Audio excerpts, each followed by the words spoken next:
Called by some the warlock of the Glen and others as the Brahan seer, his real name was Canagadar in Gaelic or Kenneth Mackenzie in English. He lived in Scotland in the 17th century.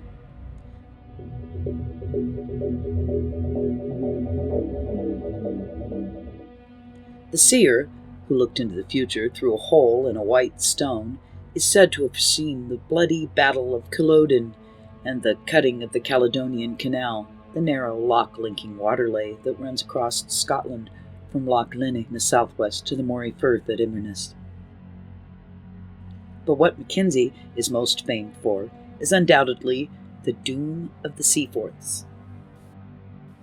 The story of the Doom began in 1660 when the Earl of Seaforth travelled from Brahan Castle, his home, to Paris, leaving behind his wife Isabella, a woman reputedly as ugly as she was violent and uncouth. Time passed, and the day of the Earl's scheduled return to Brahan came and went, and still he remained in Paris. Slowly it dawned on Isabella that her husband might have found more pleasant company in Paris than she had been providing at Brahan Castle. Day by day, the certainty that the Earl was deceiving her grew stronger, and so did her jealousy. One night, when the big hall at Brahan was crowded with guests, she summoned a seer and asked him if he could see her husband through his viewing stone. Mackenzie put his stone to his eye and was overcome with laughter. "What was he laughing at?" Isabella demanded. He refused to tell her. Her fury mounting, Isabella insisted, and at last the Brahan seer told her that he saw the Earl with one girl on his knee and another stroking his hair. Isabella's rage at the news was uncontrollable, and she ordered her servants to seize the sage. Some accounts say that she had him hanged there at Brahan Castle, others that she charged him before the authorities with practicing witchcraft. The result was he was burned to death in a barrel of tar. In either case, all sources agree that before he died in 1663, Mackenzie pronounced the famous Doom of the Seaforths as follows: "I see into the future, and I read the doom of the race of my oppressor. The long-descended line of Seaforth will, ere many generations have passed, end in extinction and sorrow.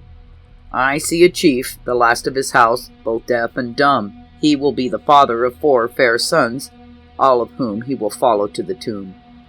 He will live careworn and die in mourning, knowing that the honors of his line are to be extinguished forever, and that no future chief of the Mackenzies shall ever bear rule at Brahan or in Kintal. After lamenting over the last and most promising of his sons, he shall himself sink into the grave, and the remnant of his possessions shall be inherited by a white-coiffed lassie from the east, and she is to kill her sister.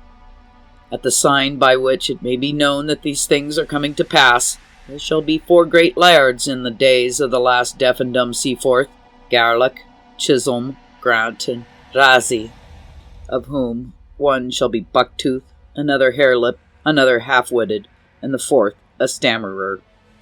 Chiefs distinguished by these personal marks shall be allies and neighbors of the last Seaforth, and when he looks around him and sees them, he may know that his sons are doomed to death, and that his broad lands shall pass away to a stranger, and that his race shall come to an end."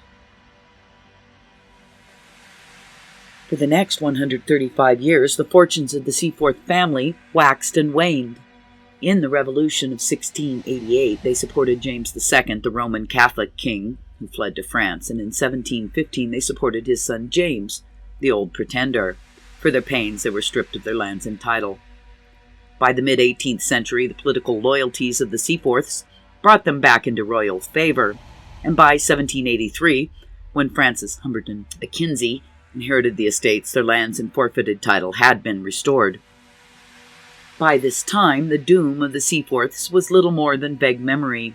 The new lord had 4 sons and 6 daughters, and though scarlet fever had left him deaf and dumb in his childhood, he did later recover his power of speech. There seemed little chance that the Seaforth line was coming to an end.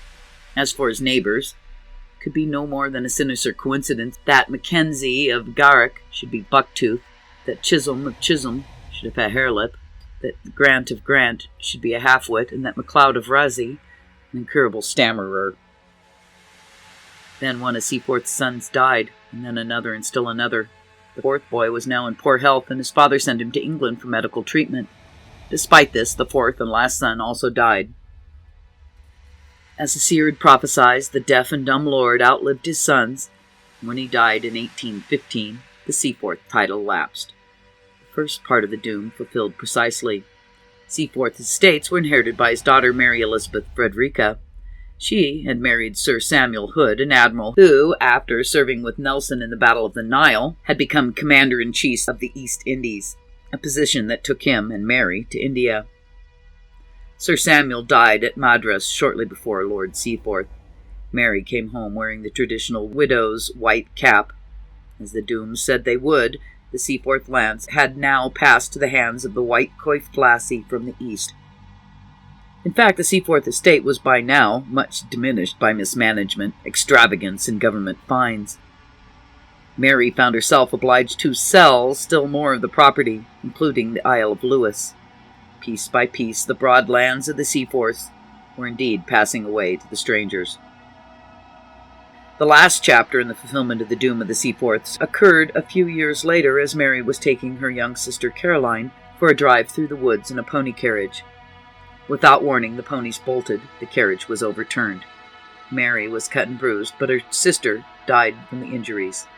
The lassie from the east had killed her sister, or had at least been instrumental in her death, just as Kenneth Mackenzie had foretold.